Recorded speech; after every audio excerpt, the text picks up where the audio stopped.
Bonsoir à tous, j'espère que vous allez bien. Je suis très heureuse d'accueillir l'humoriste Noël Perna. Bonsoir Noël, bienvenue. Bonsoir Dorothée, bonsoir à tous les téléspectateurs. Merci beaucoup en tout cas de venir dans l'interview. Alors, vous jouez actuellement votre dernier spectacle certifié Mado, en tournée dans toute la France. À l'heure où nous enregistrons, demain, vous serez à Martigues. Toutes les autres dates, de toute façon, sont à retrouver sur le site internet noelperna.fr. Et on va parler d'une surprise aussi pour les Niçois tout à l'heure, parce que vous allez revenir à la rencontre des Niçois. Et... Ah oui, ça c'est très important de le dire. C'est le Mado le retour, on va dire. Et je vais organiser à partir du mois de décembre un rendez-vous régulier à Nice. Voilà. Et ce sera sûrement dans le Vieux-Nice d'ailleurs. Génial. On est très, très, très heureux. Alors, Noël, le public vous connaît bien évidemment pour votre personnage de Mado la Niçoise. Est-ce que vous êtes née à Nice, comme la légende le dit ? Pas du tout, c'est la légende qui le dit, moi je suis née à Nice. Mais disons que je suis une femme de la Méditerranée. Hein, et comme toutes les femmes de la Méditerranée, et les fans aussi de la Méditerranée, les femmes sont solaires. C'est-à-dire elles sont extraverties, elles ont beaucoup d'énergie. Et voilà, c'est une femme de la Méditerranée qui arrive en tout cas à Nice à l'âge de 7 ans, où vos parents reprennent le désormais célèbre Bar des Oiseaux, dont vous prendrez plus tard la relève. Et alors très rapidement, vous vous produisez en spectacle derrière le comptoir. Au tout début, ça a commencé comme ça. C'était carrément dans le bar. Je crée des personnages derrière le comptoir. Ma première scène, c'était l'estrade de comptoir. Et mon premier public, c'était les clients, voilà. Et votre personnage qui vous a inspiré, ça a été quelqu'un qui a existé en fait. Une cliente de mon bar qui s'appelait Mado, que certains ont connu d'ailleurs, qui est un vrai personnage, qui était un vrai personnage parce qu'elle a disparu aujourd'hui. Elle était comment en fait cette elle était aussi, on va dire, énergique que la Mado que vous connaissez en spectacle. Et elle était tellement énergique qu'elle elle existe toujours aujourd'hui. Vous voyez, elle a disparu, mais elle est toujours là. Donc c'est pour vous dire la force de vie qu'elle avait, cette Mado.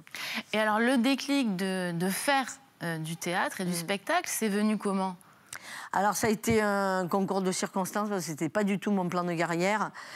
J'étais comme moi, j'étais un volcan qui, comme ça, en éruption. Je créais des personnages, comme ça, je voyais des gens et puis je les refaisais.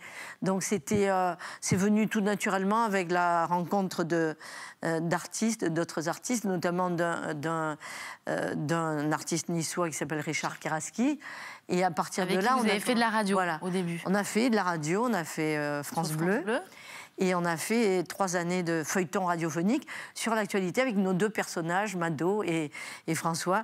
Et c'était vraiment, on avait cartonné à cette époque, hein, parce qu'après, France 3 l'a mis en feuilleton télé. Voilà, carrément. Et alors, en 99, vous ouvrez votre propre théâtre.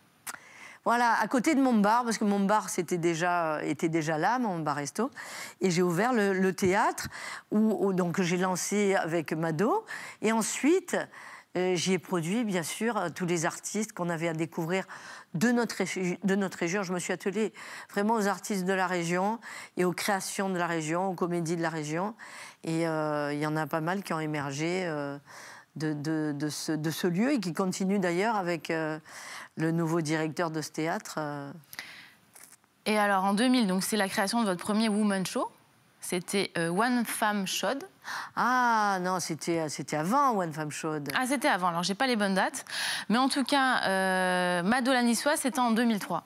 Alors Mado la Niçoise a été créée avant, bien sûr, puisque depuis que je montais sur scène, je l'ai créée. Mais en 2003, c'est la carrière nationale. Je suis montée en première division. Non, à Paris. À Paris. Et alors, comment c'était ça, cette aventure parisienne, puisque ce premier théâtre où vous jouez, c'est le théâtre de 10 heures. Paris, c'était un pari, comme son nom l'indique. Et tout de suite, ça a été un succès parce que Mado a une telle couleur, elle est tellement unique dans son genre. Et maintenant, on est 17 ans après Paris et elle est toujours là, quoi, avec la même énergie, le même engouement du public. Donc c'est ça qui est extraordinaire. Elle sort vraiment comment dire, des schémas de l'humour qu'on peut avoir, des modes et des courants de l'époque. C'est pour ça qu'elle perdure, parce qu'elle est atemporelle et atypique. Et les Parisiens ont tout de suite adhéré à ce personnage jouant en couleur du vieux Nice, avec ses expressions, parce que c'était quand même nouveau, quoi. Ben ouais, mais justement, c'était un voyage sur la Côte d'Azur, gratos, sans partir de Paris, donc c'était du soleil à domicile, quoi. On regarde un petit extrait de La Fenêtre. Ah ouais.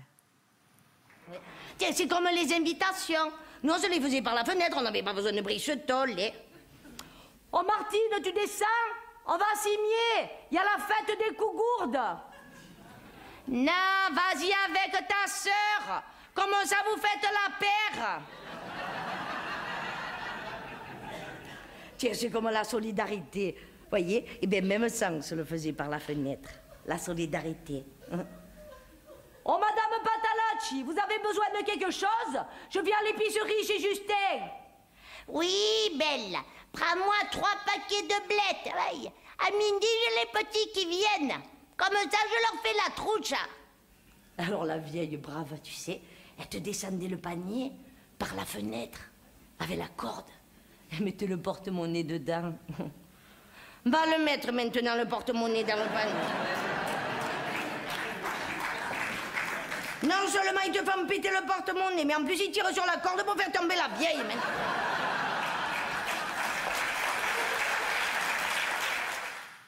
C'était plus facile de jouer à Paris ou à Nice? C'était... Non, différent, non, c'était... Ils se lâchaient, les Parisiens, ou pas direct? Oui, la première salve de public, oui, parce que c'était des gens qui avaient connu Nice ou qui avaient un lien avec Nice. Donc c'était plus facile la première fois. Et il faut dire que le sketch que vous venez de passer, c'est un des plus beaux que j'ai. Hein, j'adore. Sur toute ma carrière. Hein, je le trouve particulièrement fin. Et poétique, surtout. Ouais. Et puis... Ça prend aux tripes même. Moi qui connais le vieux Nice, qui suis niçoise, c'est vrai. Ah ouais, voilà. Ben, c'est bien que vous le disiez, vous êtes jeune fille. Il y a un autre que j'aime bien, j'aimerais bien qu'on le voit, c'est sur la mairie de Nice. Dites, monsieur, dame, je m'excuse, moi j'arrive un peu comme un cheval sur la soupe. Oh, non, je veux dire, je me suis même pas présentée. Je m'appelle Mado. Oui, normalement, j'ai un bar, tu sais, dans le Vieux-Nice. Alors j'ai dit à mon mari Albert, tu me gardes le bar. Moi, je vais voir si je peux me lancer un peu dans le chauve-pinte, tu sais. Non, parce que mon mari, du temps, il en a. Il travaille à la mairie, tu sais. Alors, tu sais, pour les bougies à la mairie de Nice, c'est quelque chose. Heureusement, il y a eu un tremblement de terre il y a 3 ans de ça. Ils ont bougé un peu à la mairie de Nice. Mais bien sûr. Attends, chez nous, ils sont fonctionnaires de père en fils depuis la préhistoire, hein. Ils sont fossilisés dans les bureaux. Oui, mais tu sais ce qui se passe. Ils se le transmettent dans la famille, tu sais. T'as compris le coup? Ils se font rentrer les uns les autres. Ça s'appelle le syndrome du piston. Oui, c'est comme une maladie, ma pauvre.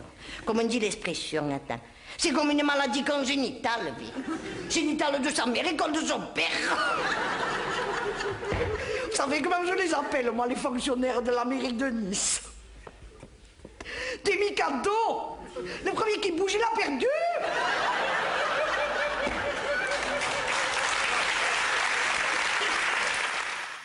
Ça vous a inspiré, ça, la mairie de Nice?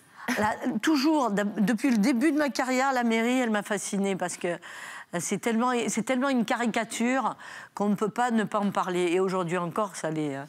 Il y a des choses à dire. Quelles sont vos sources d'inspiration aujourd'hui? C'est la vraie vie. La vraie vie. Et puis après, il y a mon imaginaire, bien sûr. Mais l'observation du quotidien. Et puis l'actualité, beaucoup. Parce que chaque époque véhicule des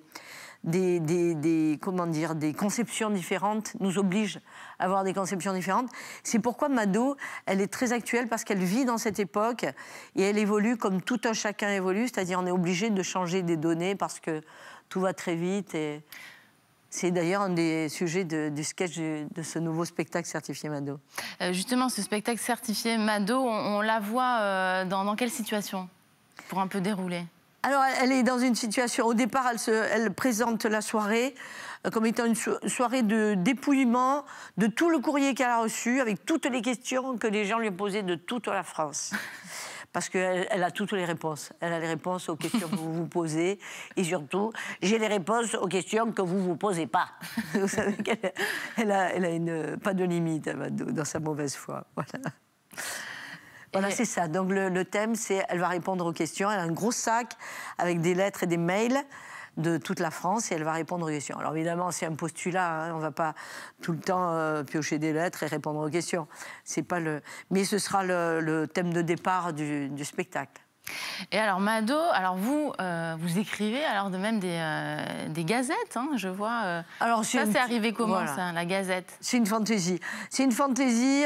C'est Mado qui aborde tous les sujets de la vie quotidienne. Ce sont des petits chapitres. Hein, c'est pas un pavé. C'est pas une réflexion philosophique sur l'air du temps. Ce sont des chapitres sur le couple, sur l'écologie, sur la malbouffe. Des recettes même, on voit. Hein. Sur Vous avez même des recettes là. Ah oui, les recettes, mais revisitées hein, par Mado, hein, quand même. Ouais. Les recettes traditionnelles. Et voilà, donc cette petite gazette, elle se trouve sur mon site, bien sûr. Noëlperna.fr. Voilà, noëlperna.fr. Et puis à la librairie.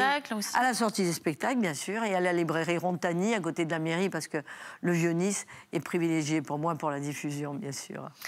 Et alors Nice, on l'a dit en préambule, vous allez revenir voir les Niçois. Ah oui, mais ça c'est mon cœur, c'est parce que c'est important. Je suis locale, je joue local. Là, on revient au local tous.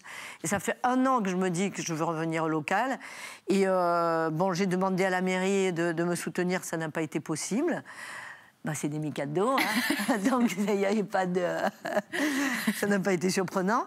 Donc du coup, je me suis débrouillée. Je suis en train de trouver une salle, la même salle, ce sera un rendez-vous, de manière à ce que les gens puissent me retrouver régulièrement dans la même salle tout au long de l'année. Ce sera un rendez-vous tous les 2 mois à peu près. À partir du mois de décembre.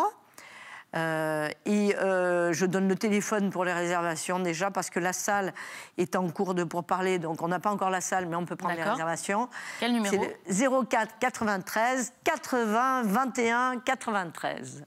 Super, c'est le numéro du Théâtre des Oiseaux qui s'occupe des réservations pour le moment, mais ça n'est pas au Théâtre des Oiseaux, hein. Ce sera dans une salle plus grande bien sûr.